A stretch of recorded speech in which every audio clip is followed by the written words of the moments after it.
For the last 20 months, you and we at LeadingAge have fought this pandemic, quickly creating home offices in some cases, pivoting roles and responsibilities, scrambling for supplies, changing protocols, sometimes several times in a day, and leading with determination and compassion.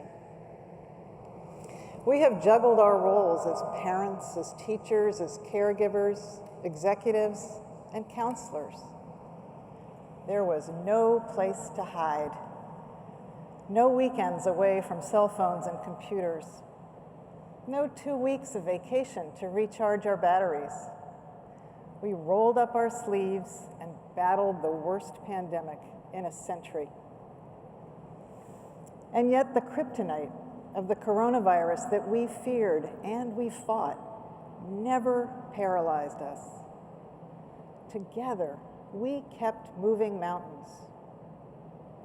At LeadingAge, we moved the mountains of bureaucratic inertia and slowly but surely awakened the minds of policymakers with reams of information.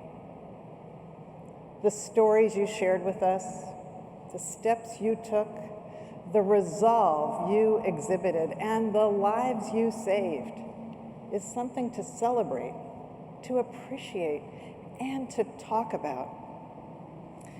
These were the stories that should have moved lawmakers to tears and journalists to rage. Intermittently, they did, but we faced so many barriers wrought from ageism, ignorance, and denial. But slowly the mountains of inertia, indifference, and ignorance shrank to mazes where we could see the broad outlines of the way forward. Lawmakers recognized the need to support our communities through personal protective equipment supplies, provider relief funds, vaccine clinics, the CARES Act, and others. LeadingAge began to think hard about a post-COVID-19 era and the issues that LeadingAge and our members and our business partners would face. How we would care for the long-term health of coronavirus survivors. How we would place our communities on a stronger, sounder financial footing. How to build back the trust the public placed in us that had eroded during the height of the pandemic. How to improve antiquated and misdirected public policies. How to, in short, get a handle on the future that seemed to be rushing pell-mell towards us. And then along came Delta. Well, in physics, delta with a capital D means the difference in quantity. In geometry, delta with a lowercase d means an angle. In our world, it meant, wow, here we go again.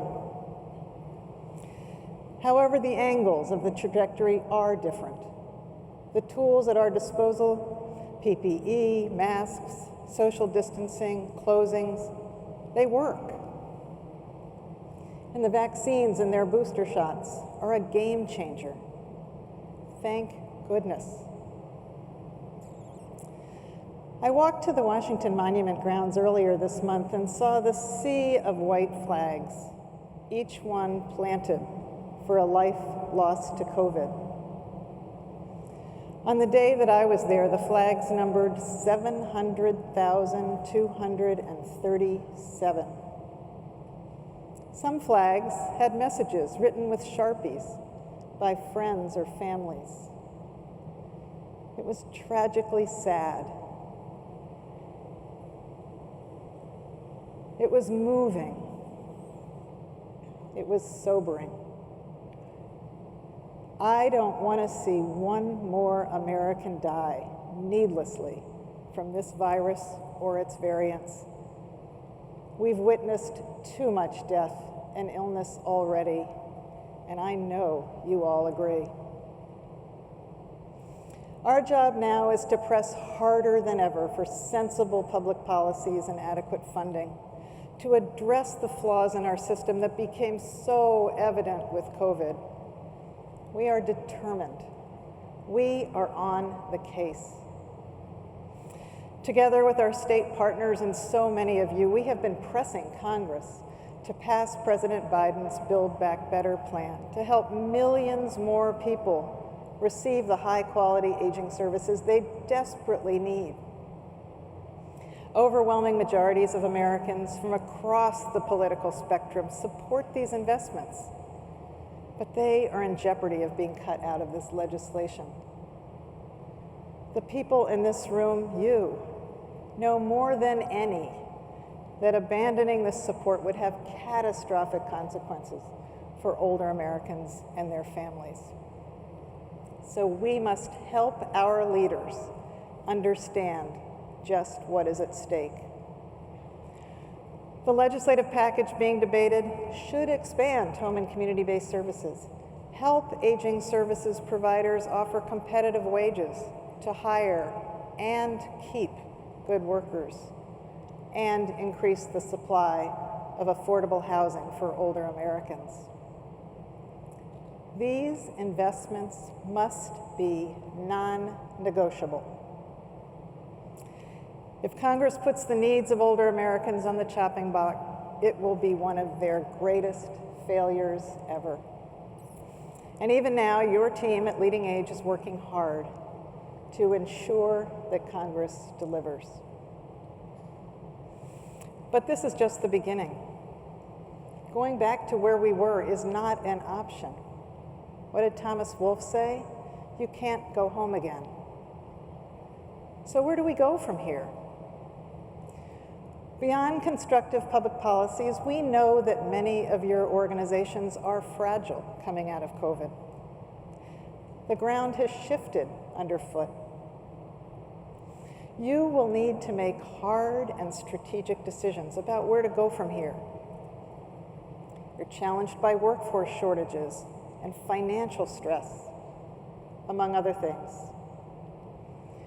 Tapping into strategic foresight, looking around the corner at the trends that are staring us in the face is a great place to start. We need to reinforce that essential partnership between boards and senior leaders as you chart your futures. And once again, we've got your back. We have doubled down on a multifaceted workforce strategy to fight the demographic drought.